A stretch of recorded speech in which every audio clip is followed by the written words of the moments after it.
This is 2122 North Clark Street. It was formerly the home of the S.M.C. Cartage Company, and in the garage here, members of the Bugs Moran gang would meet back in the 1920s.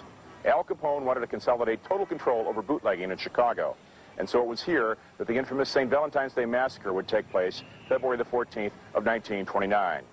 Capone had his henchmen, disguised as police and plainclothes detectives, come here on a mock police raid. They tricked the Moran men into thinking it was a routine police raid. They lined up against the back wall of the building and were shot down. 6 men dead instantly. The 7th man would die hours later in nearby Alexian Brothers Hospital. This site has been sought out by curiosity seekers and tourists ever since.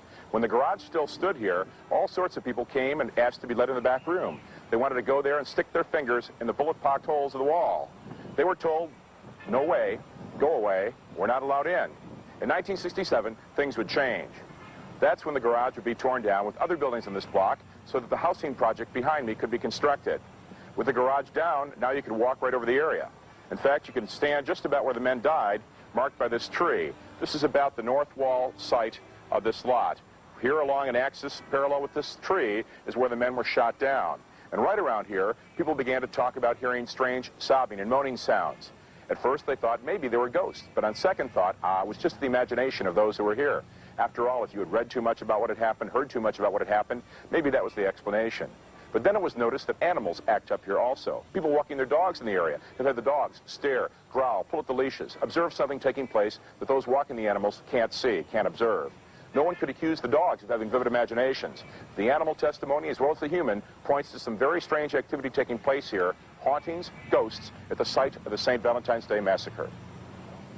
I'm standing just next to the wall of the building, just south of the massacre site. It was against the wall just like this that the men were lined up against and shot back in 1929.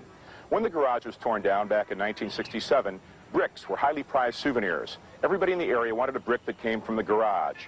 A brick that came from the wall was better, and a brick with bullet holes was better yet, but any souvenir of that massacre would do. Now, a lot of people in the area still own bricks, but the largest number were sent to Canada to a British Vancouver millionaire. He used those bricks in a very tacky fashion, however. He lined the men's washroom wall of his banjo bar with those bricks. He soon found his banjo bar closed. Bricks were placed in storage. They now are offered for sale from time to time. He suffered bad luck from those bricks. Many Chicagoans feel that bricks from the St. Valentine's Day Massacre wall contain within them some sort of a jinx, some kind of a curse because of what happened here years before. Many people wouldn't own one for anything. Could a relic of a tragedy that took place years before contain within it some essence of that disaster, of that horrible day? That's what many people feel around Chicago, and some people I know who've had bricks have since gotten rid of them. They want no more part of them. We can only speculate where those hundreds of jinx bricks from that massacre wall may be today.